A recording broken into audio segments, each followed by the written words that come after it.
Welcome to the Ignatius Press podcast. My name is Ben Eriksen, the director of this podcast, and today we have a special announcement. Currently, Ignatius Press is partnering with the Sacred Arthouse to bring to the movie theaters Michael O'Brien's The Lighthouse. Michael O'Brien is one of our best-selling authors. He's written over 30 books that have been translated into 13 languages. For those who have read his books, you know them to be imaginative and engaging with relatable characters and gripping storytelling. His writing is truly artistic and beautifully weaving Christian themes into his novels without being preached to or forced, as many Catholic novels and Christian movies can often be. And so he truly is one of the best living Catholic novelists, and therefore we're excited to be joined by Charles Goodwin, Director of Development of Ignatius Press and Executive Producer of this film, and Eric Groth, producer of this film, and also has produced 250 short films in the past, and including 2 award-winning feature films. So we're grateful to have both of you here. Thanks for joining us. Good to be here. Yep. Well, I guess the first natural question is just, how did this project get started? Michael O'Brien is a well-known novelist, and I'm sure this is not the first time somebody has approached him wanting to produce his movie or his books into movies. And so I'm just kind of curious on the background of how this got started. Yeah, I'd be happy to tell the story of how we find ourselves here today. And it really begins with the stories of Michael O'Brien and the meeting of persons who form friendships and bonds of trust who want to work together creatively. So I've always loved Michael O'Brien's novels. When I was in the seminary, St. Michael's Abbey in Orange County for 7 years, I was a seminarian there. That was like my spiritual reading, food for my soul. Love those stories. And I'll let Eric speak to this later, but I know in his life and his family, Michael O'Brien is, his stories were like part of their spiritual life. And he was a hero of mine. He is a hero of mine. So fast forward to my coming to Ignatius Press to serve as the director of development. And I have a background in film and storytelling myself, amateur filmmaking, put on an arts festival at our college where we premiered a film that we made, playwriting, directing. I've directed a lot of Shakespeare plays, musicals. So I've always had that love, and Father Fessio got wind of it. So glad he did. He did. Yeah. And so he said, Charlie, if you're interested in this, then you should pursue this. And he connected me with Michael O'Brien on an email chain. And that was kind of a big deal for me because, again, he's one of my heroes. And we just had a great conversation. I told him that we had this interest in turning his novels into films. Back up a little bit. Part of that conversation was telling Michael O'Brien about Sacred Arthouse. I met Eric and Andrew Hyatt, who is the director and screenplay writer for Sacred Arthouse. I met them at the Napa Institute. And we met at a table having breakfast, I think, had a very interesting conversation. I ended up getting one of their screenplays and reading it in my hotel room that night. The Exiled. Yeah. Just super interested in what they were doing. And so these different elements started rising, and Sacred Arthouse was interested in the stories of Michael O'Brien. They were interested in adapting them to film. So I shared this with Michael O'Brien, and I asked him, what novels do you think would make great films? We had a conversation about that. I had Eric come out and visit, again, kind of trying to broker this partnership between Ignatius Press, who are the keepers of Michael O'Brien's stories, the publishers of his stories, and then Sacred Arthouse, which is this wonderful organization that's made these beautiful films that was attracted again to the stories of Michael O'Brien. So Eric came out and we actually spent like a little, sort of like a business retreat together at St. Patrick's Seminary in Menlo Park. We prayed together. I would learn more about what Sacred Arthouse does. He learned more about Ignatius Press. We did a Zoom call with Michael O'Brien. And so that Michael could meet Eric and Eric could meet Michael. That was really blessed. We went down to a lighthouse. Amazing. And, I just really, because we had honed in on the Lighthouse as being a really good novel to be our first film. And we'll talk more about that too, because Michael O'Brien has a lot of stories. He has a lot of great stories to tell, and they're really unique. So, I've talked a lot, but as of today, we have a partnership with Sacred Arthouse, and we're in development And again, Eric can talk about the kind of the timeline of how a film comes to be. But we're in development of a feature film for the Lighthouse. A screenplay has been written, and we're really thrilled. And right now is kind of when we're starting to tell people. We're sort of going public with the fact that this partnership exists and that a film's getting made. This is awesome. Well, we're very excited. Eric, I'm curious, Charlie, thanks for the background, but when you met Michael O'Brien, how does he feel about you making his, novel into a movie? That's a lot of trust to put into somebody. It's a lot of trust, right? And that's one of the things where we take the relational side of ththings very seriously. You know what I mean?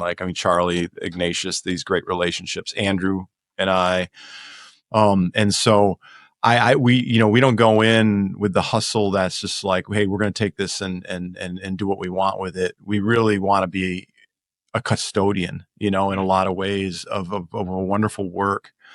And so being on that Zoom with Michael, it was amazing. And it was real honoring because I learned from Michael that in that conversation, and then also had the privilege in April, me and two of my other sons who are involved in our company, flew into Ottawa and drove west a couple hours to Barry's Bay to go to Michael's house and sit with him and just talk to him about life and his journey, from his novels to his iconography to life. I told Charlie, I felt like I was sitting with Gandalf, just this wise, wonderful man who had, I've really never experienced with a person, a very healthy detachment from the world and a freedom and a love for the Lord and his faith, our Catholic Church, a passion for that. So Michael, he had shared with me when we were sitting with him, and he had shared with us, Charlie and I, when we were on the Zoom call.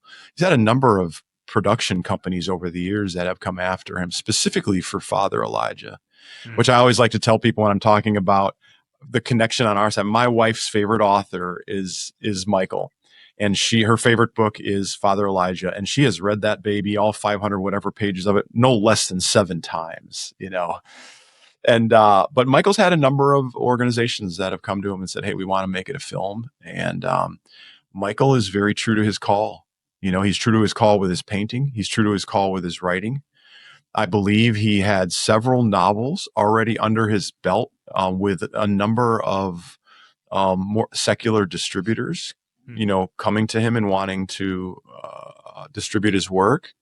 But he waited for where he felt like God was saying. And finally Ignatius Press and Father Fessio and team show up, and he knows he's got a home for his work. But what I'll tell you honored me, and these moments are blessed, is, there was a sense of the relationship with me and Charlie, what we were developing, and he just had a peace. And I think that's the word he used, right, Charlie? He had a peace about us, that he could trust us. That first and foremost, what's most important to us is our faith and holding up the integrity of the faith. Then he also knew that we weren't in this for the money. We're not in this to see if we can go make, millions of dollars on a feature film about one of Michael's books. On the contrary, I don't really see that necessarily being the case, but the work is so beautiful. And I think he trusted, and to this point, he trusts our heart to be able to deliver what he thinks will honor what he's done. So I am honored to be a custodian, and excited.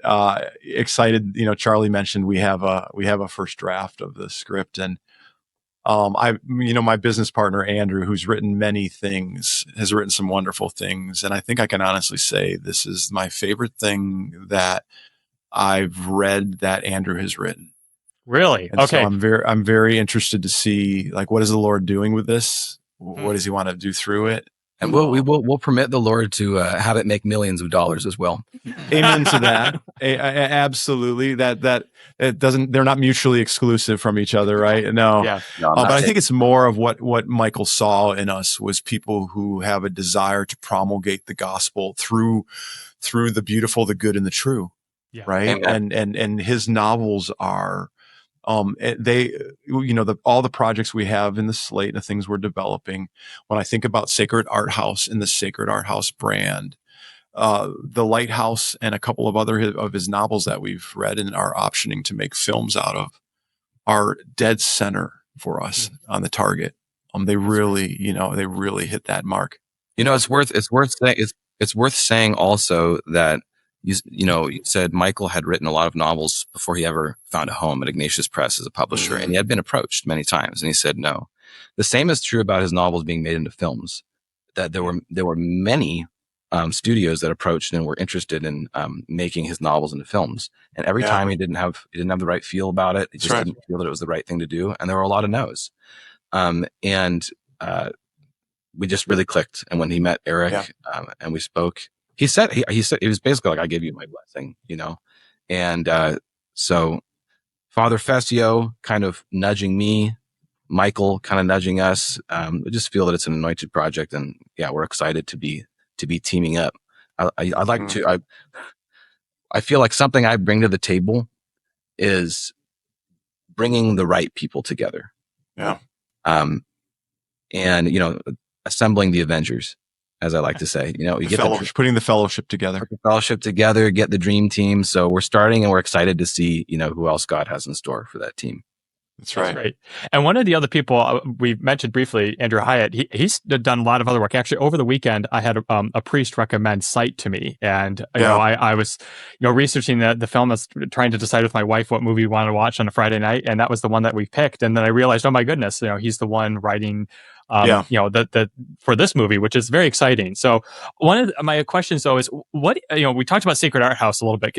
Eric, can you explain what Sacred Arthouse is and kind of what your goal is for those who aren't familiar? Yeah, for sure. Thank you. So we started a film company called Outside the Box ODB Films 20 years ago. And our heart and our goal is evangelization and using the tool of the film as a means of doing that, right? And so, as you shared on the opening, in the first 10 years, we created 250 short films, really for Catholic teens, used in churches and schools, retreats, conferences, you name it. And then God called us to a broader space, and that's when I met Andrew back in 2013. Andrew Hyatt I wanted to explore creating films on lives of saints. And so we went down a path with that, and we ended up writing and producing a film called Full of Grace, which was a really beautiful reflection on the 10 years post the resurrection and what was our Blessed Mother's, what would her role have been in the early church? You've got certainly the incredible role she played in Pentecost. So we did that film and just kind of explored what her role was like as mom, That led us to doing Paul, Apostle of Christ, which came out to theaters in 2018. That was another Andrew Hyatt. And Andrew and I just continue to develop friendship. Charlie speaks about that. Like, we like to work in friendship first and foremost. My wife and I are blessed to be godparents for three of Andrew's oldest daughters, so we've got a friendship and we continue to write. We've got a series we're developing on Patrick of Ireland. We've got a story we were developing on St. Damien of Molokai regarding the story. And I think that's one of the first things that Charlie read that Andrew did. Our desire with Sacred Arthouse, and as you shared, Ben, Andrew's produced Sight. He produced The Blind. He wrote and directed those films. I worked with Ethan Hawke on a film last year called Wildcat, a Flannery O'Connor biopic, and it was just the moment was right. Andrew was moving into new direction, looking, exploring, discerning. So was I, and we just said, we've done so many things together. We have a friendship. Let's do it. So Sacred Arthouse, the idea is really the idea of the sacred, the old, the beautiful, but producing it in ways that have a very beautiful art house kind of feel. Our desire is to elevate the three things that I think all human beings have in common, regardless of what your faith denomination is or whether you're a person of faith or not, is that we all hunger for the beautiful, the good, and the true. And so if we can produce and create things that bring that forward, you'll get amazing responses from people who are all hungering and searching for that, right? I've shared with Charlie my favorite review from our Paul film. Actually, I was from the Village Voice, and usually it's not real friendly to things of faith, but the title of the review said, it's a miracle this atheist critic kind of likes Paul, Apostle of Christ. And I, it's a wonderful That's call great. for us to know, like, we know we can make films that Catholics, that Christians appreciate. Can we draw people together? Can we infuse in stories, write stories, produce stories that bring that in and allow the Holy Spirit to work through that in people's lives, right? So that's our desire moving forward, that everything we do, we want to really elevate the beautiful, the good, and the true. Michael's novels couldn't be more dead on target for that. From the Lighthouse to the Fool of New York City to other things we're looking at doing as well. And so that's our passion.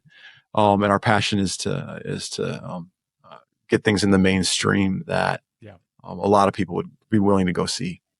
I think there's a hunger for that. One of the things I kind of mentioned at the beginning, but I want to emphasize again is Michael O'Brien and the work that you've done, as having looked into it, is not your stereotypical Christian Catholic novel film where it's just kind of like a basic storyline and then here's the preachy message that we're going to cram down your throat, Right. Or it's just cheesy, or it's not That's filmed artistically. Like this is you're producing art, like real art, not just agenda driven, whether it be from one That's side right. of a political aisle or the other.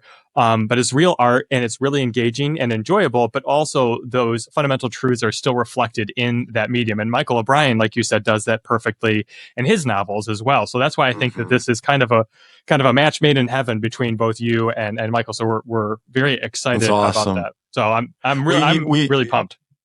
We've used the term, you guys have heard this probably, you got Lectio Divina, more of a visio, like a visual exploration of the art and the message and the story and the truths of our faith. And, our John Paul II, one of my favorites, St. Pope John Paul, my Pope growing up, right? And, the last letter he wrote, to the world, was an apostolic letter to the church, called, The Rapid Development. And really, one of the things that stuck out in that for me was a statement he said, everything possible must be done so the gospel might permeate society, stimulating people to listen to and embrace its message. And for us, the everything possible was that visual art, and it's such a massive form of communication that can bring a lot of people together and put a lot of visuals in front of people in a great way, so it's exciting. It's such a great opportunity. I think if you asked the readers of Michael O'Brien's novels, what that experience was like, you used the term Lectio Divina. I think they have that experience. I know I did and still do. You go to his stories because they're stories, and stories are interesting. They're inspiring. They move you. They might move you to tears. They might make you laugh. There's something pleasurable about a good story. But because his storytelling is imbued with prayer, very much imbued with prayer, the Holy Spirit acts through his stories. And that just made me think of what you were saying, Eric. I mean, that it seems like that's the goal of Sacred Arthouse in terms of the visual. Serve people a visual feast, right? Like a seven course meal, something that is beautiful, and then fill it with prayer, and the Holy Spirit will touch people in ways that you had no idea. That they ask a lot of questions, right? Yeah. Too ask a lot of questions or put things in there that prompt people to want to ask questions or reflect deeper. So many, Ben, you mentioned so many of the Christian films. I think we err in being very just very didactic, right? Just going down this path, but trust the Holy Spirit, who does the work, create a favorable environment, whether it's on a piece, on something you write, on something you paint, on something you put on screen, create an environment that allow people to go down in their own very unique journey and to ask questions that will be very meaningful in their own personal life and their own personal adventure. Yeah. Well, this is great. One of the things that I wanted to talk about is this specific movie. I know you mentioned a couple others, hopefully, that are going to happen in the future, but you're starting with The Lighthouse. Maybe, Charlie, I'll go to you. Can you give, again, just a very basic summary of what is this movie about And why this movie? We've mentioned a couple other. I mean, obviously, Father Elijah would be another one that a lot of people would be interested in seeing. But why the Lighthouse, and what is this movie about? Yeah, well, Michael has said often that The Lighthouse is a story about the difference between solitude and isolation. So the main character is a lighthouse keeper named Ethan McQuarrie, and he has a wounded past. He's not a religious man, it was never part of his life. But since a young age, he's been a lighthouse keeper, spending most of his time alone on his lighthouse. But he's kind of a mystical person. He's always expressing to himself. A lot of the story is his interior dialogue with himself or the other, maybe the other that he doesn't have a name for. Sometimes he names it the listeningness in creation. He has a great connection with nature, with the weather, with the storms, with the sea, with the puffins that come to his island to create their nests. And so why this story? There's a lot of reasons we could say. One is that Ethan is a character that a lot of people can identify with, I think, in our world where people feel a lot of loneliness and isolation, even when they're together. And mysteriously, Ethan is communing with something. He just doesn't have a name for it. And he's artistic. So he starts to kind of pour forth these works of art in his lighthouse. But without saying too much more, that's the bones of the story is Ethan's desire to connect, to commune. But at the same time, because of his wounds, he isolates himself. And from beyond, there are visitors that come, and they're not really welcome. But they challenge him and they press him and they push him. And ultimately, it's a story of Ethan's redemption and his courage. And on the story side, it has all the beauty of the lighthouse ambiance, Nova Scotia, the sea. Definitely going to be some rescues and storms kind of thing. It'll be very exciting, a very exciting film. So contemplative food. Think Terrence Malick, That's right. Hidden Life, that sort of feel. I know that Andrew really took inspiration from that. He tried to write the story as a lived-in story. He wants the audience to feel, I mean, like a lot of us probably have secretly wanted to be lighthouse keepers. Let's just be honest, right? So this film, you get your chance to be a lighthouse keeper with Ethan. But also a really beautiful narrative structure that leads to quite the climax. It's going to be an amazing movie. So those are the reasons. That's the story. Those are the reasons we chose it. Another practical reason, which I'm sure Eric will speak into more, is that it's one of Michael's smaller novels. We wanted to bite off something that we could chew, or not bite off more than we could chew, as they say. And it seemed like that this was the first opportunity to really make a beautiful film, prove that that these stories can translate into beautiful films. And then guess what? The exciting thing is there's a lot more to come. Yeah. There's a lot more stories to tell. Well said, Charlie. Yeah.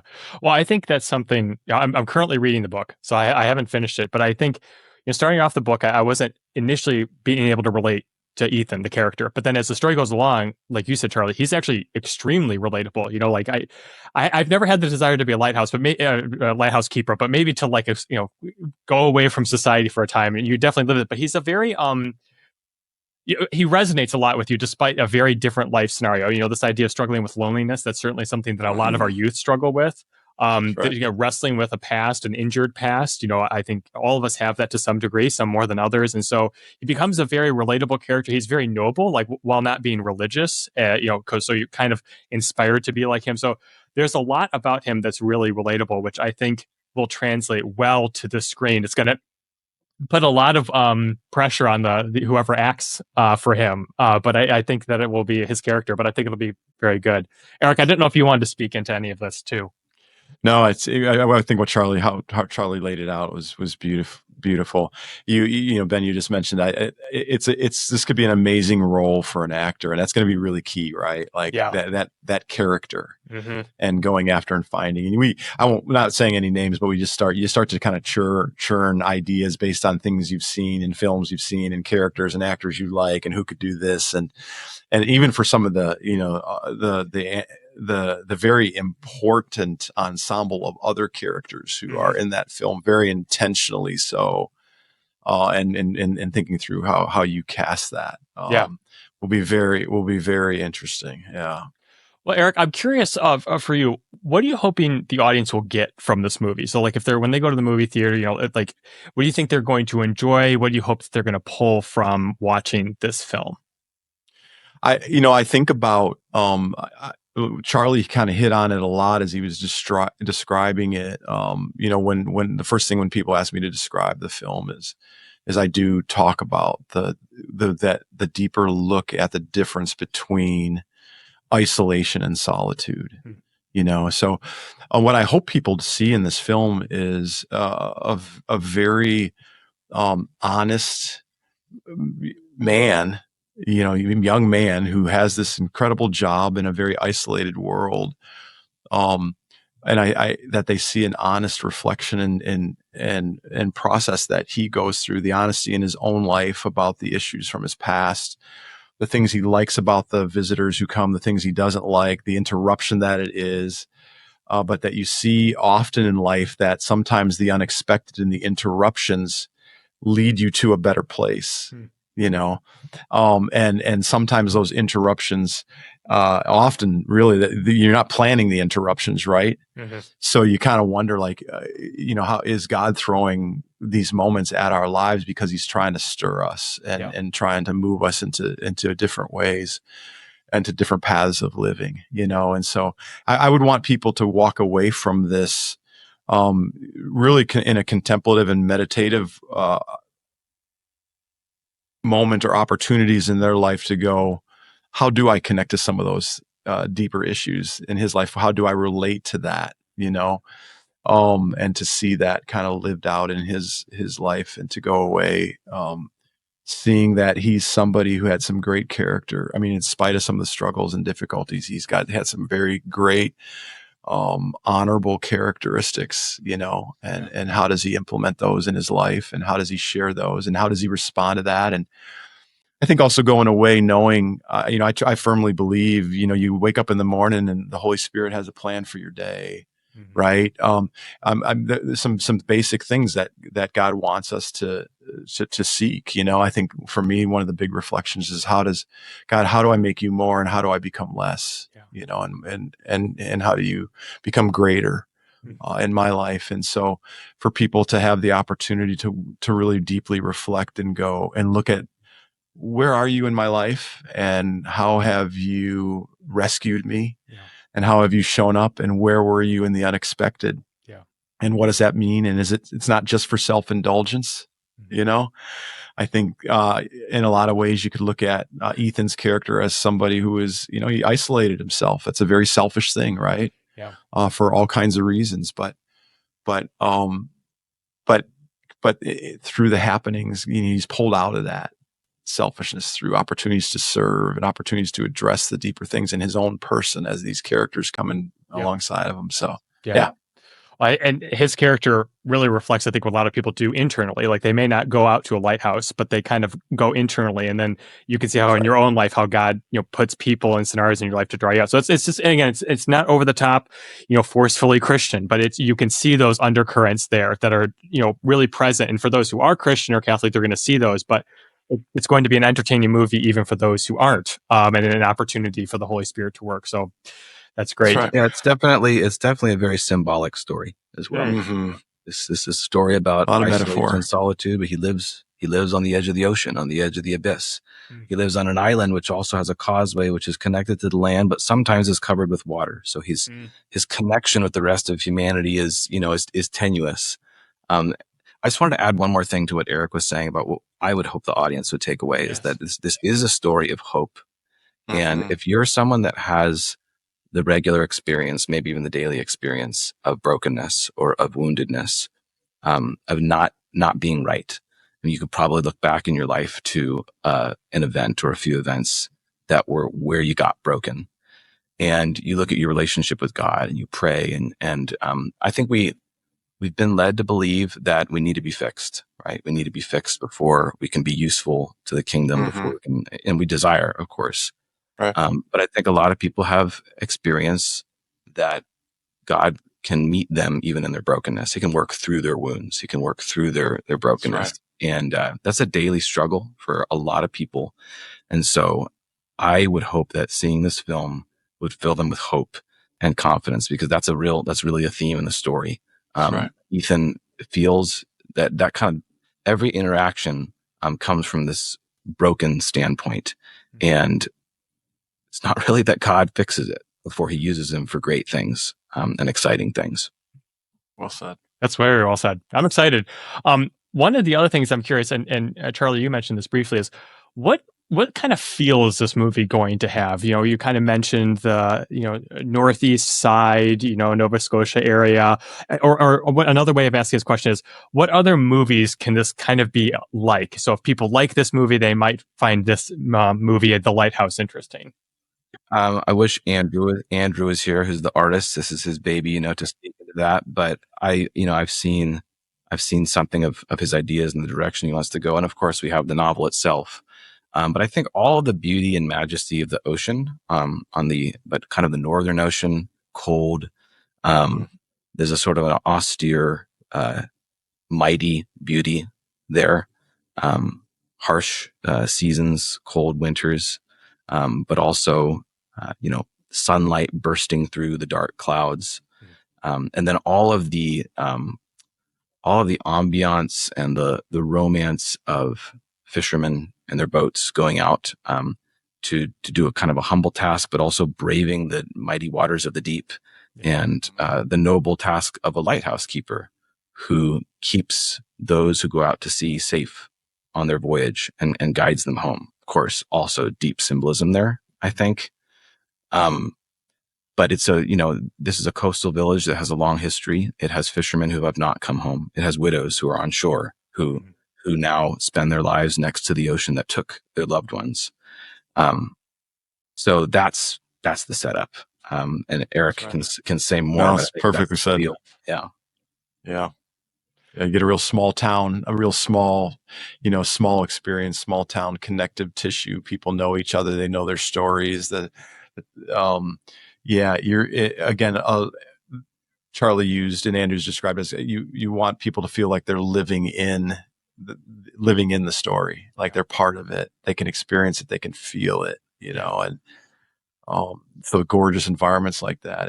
And like Charlie said too, like these just beautiful moments breaking through, the puffins showing up, and just seeing God's beauty, God's majesty, God's power, how incredible and serene his power can be, and how dangerous his power can be.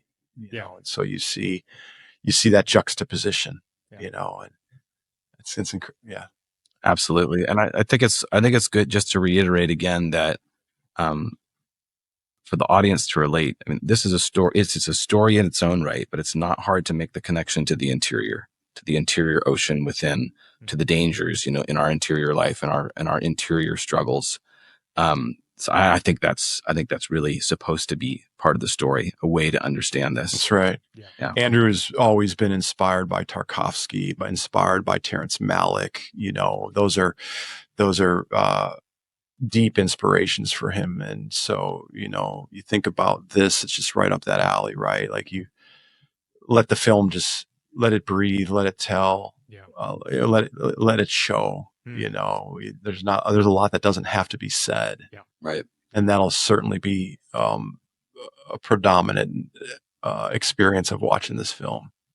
I can tell just by how you guys are framing this that, again, that artistic element comes out. That this is not a film that you're going to be able to watch once and be like, okay, got it, good, entertaining, move on to the next one. But it's going to be one that causes you to ponder and reflect, that upon a second and a third viewing, you're going to see connections, you're going to see the deeper meaning. And I think that's really the telltale sign of a authentically good artistic movie is having those features. So And like a great statue, like a great masterpiece painting. It's the same thing, or a beautiful painting on your, can always speak to you in a new way. And that's our hope.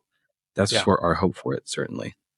On a personal level, I'm excited because this feel that you're just talking about of the this New England, Nova Scotia vibe, the sea and stuff like that. I actually, my wife and I did our honeymoon in Maine because we like that. We're from the Midwest, but we appreciated that.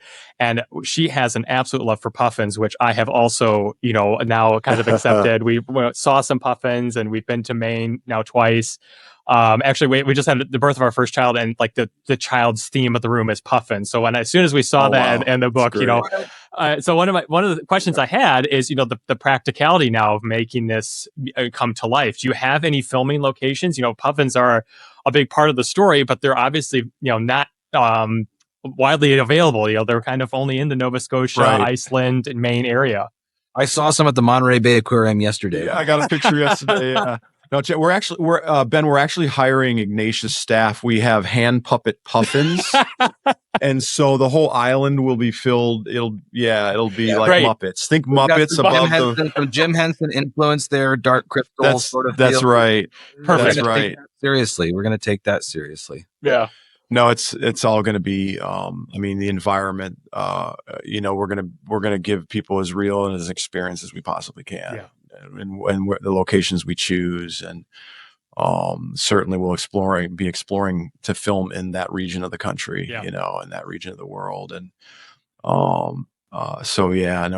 we want them to feel it, experience it, It would be the perfect film for those 4D theaters, right? Let's bring a mist into the theater. Oh, Let's bring all kinds of bring a live puffin right in there. No, bring a live puffin. It'll be part of our marketing. Yeah, we'll get the marketing team to do that, right? So, well, you mentioned the progress of making this movie. Maybe Eric, this is something that you can speak into. Can you kind of and some kind of brief fashion, the process of making a movie and kind of what stage Lighthouse is at? Because obviously this is the first we're announcing this.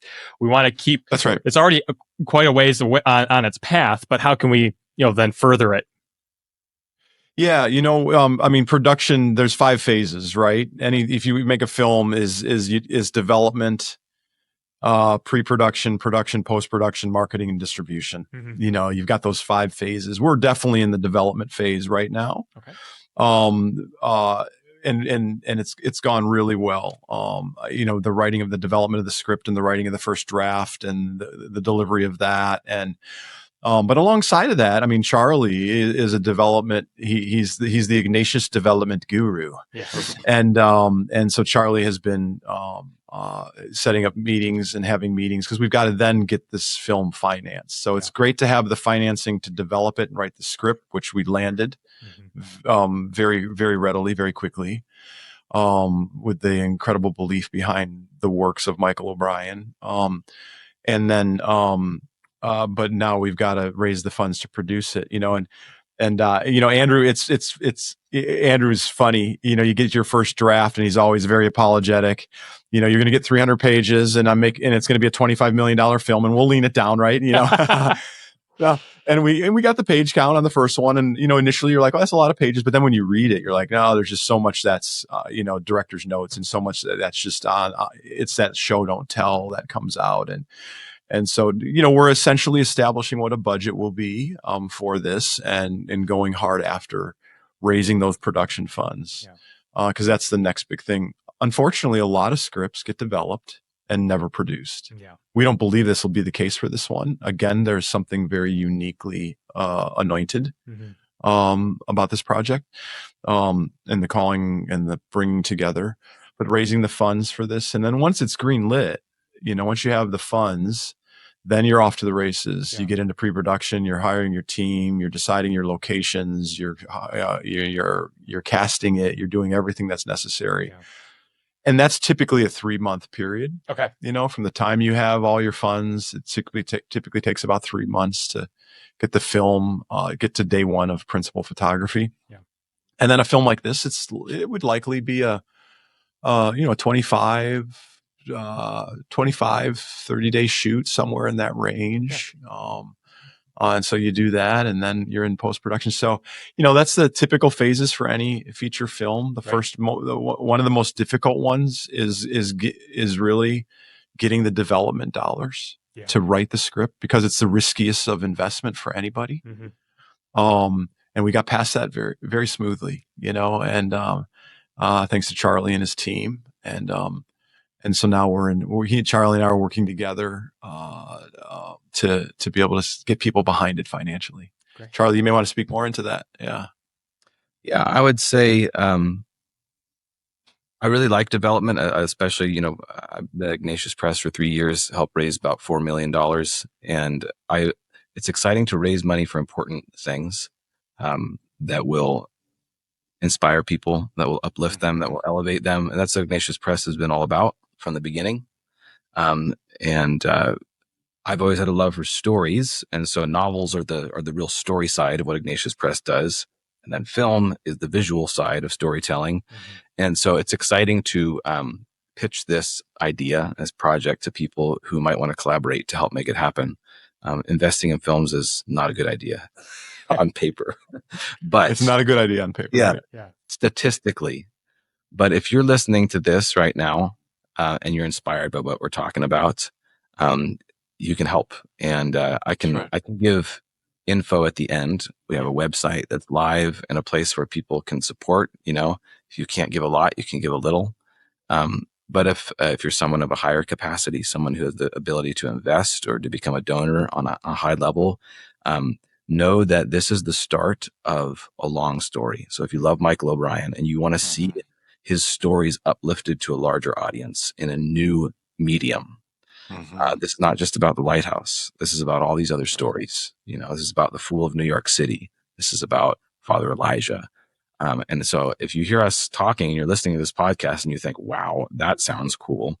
Well, guess what? You can join with us. And come be part of our team. Come forward. That's right. Avengers Assemble. Avengers Assemble. Yeah. This is not going to be a movie like the Avengers, but that's right. on the heels of that, we also, I think what really matters and will define whether this is successful or not is the call to mission, right? The call to mission.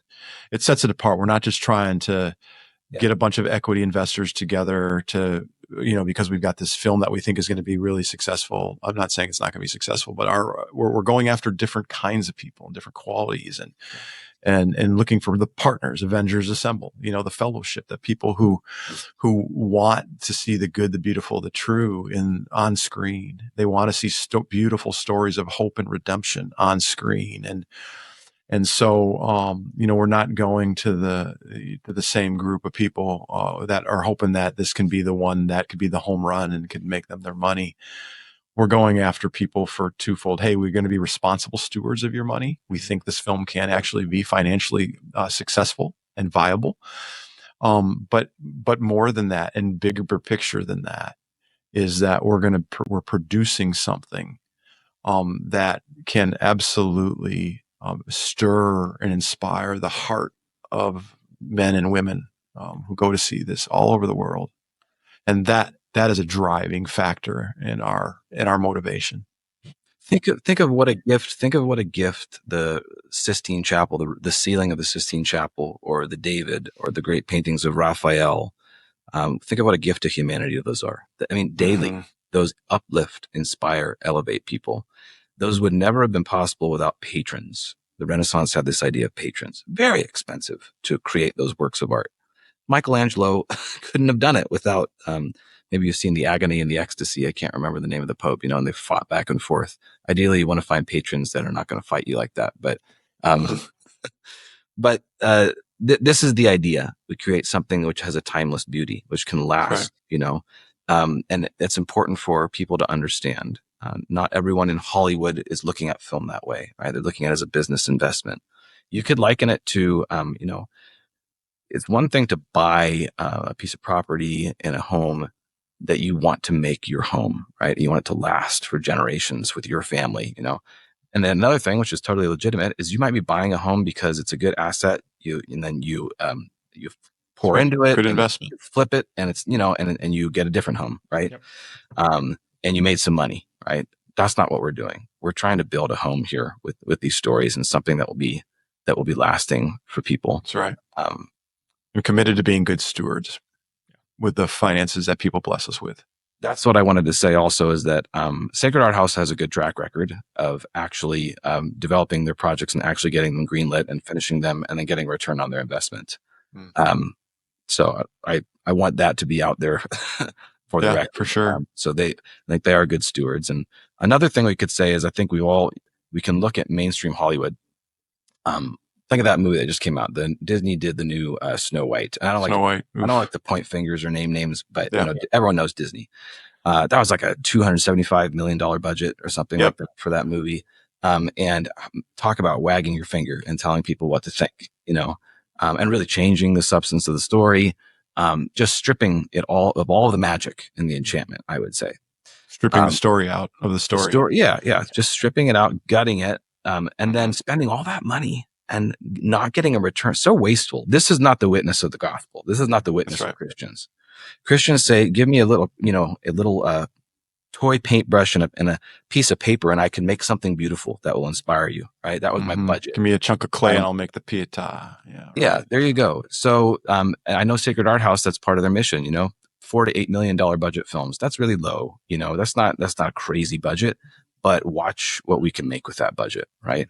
And it'll be something beautiful. And then thank you for joining with us. Here's your money back. Let's make another one. So that's the idea. That's the model. That's great. And I think the market is really ready for this too. You talked about Snow White and being very agenda driven, but even the ones that aren't agenda driven, they're just not good movies. There's so many remakes. There's so many ones that come out and they promise to be like this really exciting or artistic thing. And really they fall short. And the few that are authentically artistic or interesting or have good and convincing characters and storyline, they do well. So I think, for the investors too, it's not just, okay, is it agenda driven or not? It's just, can you make good movies? And those that are good movies, even from, productions that aren't as well known, are doing well because of that fact, because there's a hunger for this, even in the secular world, for just a good movie with a character or characters that we love and a plot that is actually interesting. I find that there's not a lot coming out like that anymore. So this is great. So right, Ben. It's all right. It'd be really nice. I shared with you guys earlier, we did the Wildcat film with Ethan Hawke, and really our focus was the independent film space, and in the indie theaters. And it's amazing how many great films are out there that are just so unknown because they're in that low budget indie film base, but they are some of the best stories that we have ever seen. So keeping in the budget range we talk about, but also just that heart. Like our heart is indie. Our heart is not big studio, not big dollar. It's telling good stories, and they're there. They're there. We need to surface them and keep producing films that fall down that path. Go down that path. When we do the Father Elijah miniseries down the line, we might need to get some more big bucks, but we'll cross that bridge. Let's get a couple. We'll notch a couple, right? We're gonna need some helicopters and such, Yeah. So. Yeah. Quick question. So you mentioned a couple others, Fool of New York City, Father Elijah. Is there any others that you guys are thinking of that you can tell at this point, or that you're thinking of for the future? Charlie, you might want to speak into you asked Michael that question, and he put together a list of what he would of his novels that he would love to see turned into. Yeah, I believe I don't have that list in front of me right now, but some of his original stories, the Children of the Last Days series, Cry of Stone. I really think I've said this before, but Michael O'Brien writes in a cinematic way. I don't know why. That's something about his character. His stories they want to be films. That's the way I say it. You read them and you start to see it like a film. And I know he's a great lover of film, artistic film. And very much so. And he first of all is a painter. He's a visual artist, so he loves the visual. And actually, I'm just making this connection now as I'm saying it out loud. That's really probably what it is. He's a visual person first and foremost. And so when he writes, it's all the visual aspect is seeded in there. So get some great filmmakers to come along and water that potency and watch what blooms. Like it's all there. So that's what's really neat about this kind of pipeline of stories. And I know another one that we're not in development yet, but we would like to be in development on is The Fool of New York City. A beautiful story about memory and identity. It has a connection to the 9/11 attacks. I won't say, it's not about that, but the characters are affected by that. And we're coming up on an anniversary, the 25th anniversary of those attacks. And we would love to see that film be presented to audience, during that anniversary. That's in God's hands, and in our hands too, as we work together, laboring in the vineyard. But Michael O'Brien's stories are so diverse. That's the other amazing thing. He has these kind of historical novels from the Old Testament and from the New Testament. He has Voyage to Alpha Centauri, which is a sci-fi story about traveling to another planet and archaeology. And he has those Children of the Last Days story, Plague Journal. And then his newest novel, which I haven't read yet, Letter to the Future. He can't be stopped. This guy keeps just the story. Strangers and Sojourners, Island of the World. Yeah. Island of the World is a great. That's probably his greatest work. I mean, that's another big one. There's a lot. There's a lot to work on. And we asked Michael in the interview, of all the books that you've written, which one is your personal favorite? And he very quickly said Island of the World as a personal favorite, and had some really, no time here, but had some really wonderful stories of God's providence and how those stories came about. Well, for those who are interested, we have those recordings. We released part of it a week ago. As of today, when we're filming this, more will be released with time. So we'll get some of that firsthand account from Michael as well. So that's exciting. What are your guys' personal favorites of the Michael O'Brien books? Do you have? I'll start with you, maybe Eric, and then we'll go to Charlie. What's your favorite? Ooh, I could answer that probably 3 different ways. It depends on the days. I would honestly, and this is part of the joy of it, like The Lighthouse, The Fool of New York City. Okay. Definitely up there. Father Elijah. Okay. Those 3 for sure. Right now, because we're so thick into it, I really like The Lighthouse. Okay. But The Fool of New York City is an amazing story and very different from The Lighthouse. Okay. And so those 3 are my favorites, and I don't have to say it, but I'd say right now I'm just really loving The Lighthouse. Great. Charlie, do you have a favorite? Yeah, I'd say I would answer that kind of like Michael would answer it. I think if you asked him that same question, he would say like, well, sort of like picking which one of your children you love most, and they're not my That's right. children, but I have a relationship with each of those stories because I don't know how to explain it. They're spooky. They're like spooky in the best Catholic way. You'll read the story and something will happen in your life. And you're like, I just read that. And reading Island of the World, and so, God is there in them. So you can say they're anointed. You could say they're enchanted in the true way. They really are mystical. They're those kinds of stories. So it's weird because, again, like Eric said, it would depend on the time of my life or whatever. Again, Lighthouse is really speaking to me because I read it and I just read the screenplay. And I'm just identifying with that story, and there's a kind of, I'm learning something from that story. So that's how I would say, that's how I would answer that question. And I would say to the audience listening today, if you haven't read any of Michael O'Brien's stories, go to Ignatius.com and start clicking and buying. And before you know it, you'll be buying them for your friends too. That's right. It's just like, you will find a lot of consolation, a lot of hope, a lot of strength, but also you will laugh and you'll cry and you'll get moved. You'll get moved by the art. So it's everything. So if you're sitting around wondering what you should read, a lot of them are in audiobook form as well. You don't need to think any longer. You know where to go. Yeah. The audiobooks are a great help, especially for people who have long drives and stuff like that. And they're done audiobooks too. I've listened to some of that, and it's nice to have a good audiobook with somebody who can do a little bit of voice acting without being over the top. They're well done. So, well, Charlie, if people want to support this project, I'm going to give you an opportunity to kind of detail where they can go to help out with. Obviously, we'll have links in the description, but I want to give you a chance to kind of, for those who want to support us, please do. But Charlie, where should they go? Thanks for that question, Ben. Yeah, if you would like to support this film or learn more about it, you can visit officialthelighthouse.com, and you can click on support, and you can give a small donation. You can give a monthly recurring donation.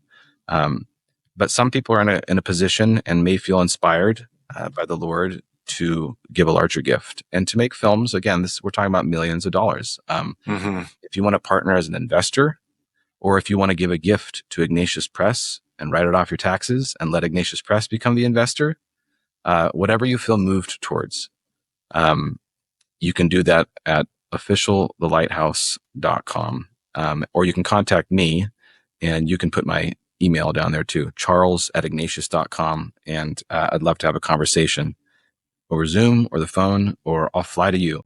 And Eric will join in too. I will join. Conversation about the beginning of this long friendship and partnership, we hope, of developing Michael O'Brien's stories into films. This is just the very beginning. This is your chance to be in on it from the start. Well, thank you again for all of your work so far on this movie. I'm personally very excited about this, to watch this in theaters in the future. Again, if you can, please support using the link in the description. We'll have more episodes on this coming in the future, so we look forward to talking to you again about this. And if you want a sneak peek, as Charlie said, purchase The Lighthouse at ignatiusnovels.com for all the other Michael O'Brien books. They recommended, The Fool of New York City and Father Elijah, some of his other more famous works, but they're definitely a good read, especially if you're going on vacation this summer or something like that and want to figure out what you should read or listen to in the car. As a family, as an individual, you'll enjoy them. So thank you both for joining us. It's been a pleasure talking to you, and we look forward to talking to you more in the future. Thank you, Ben. Thank you. All right, God bless.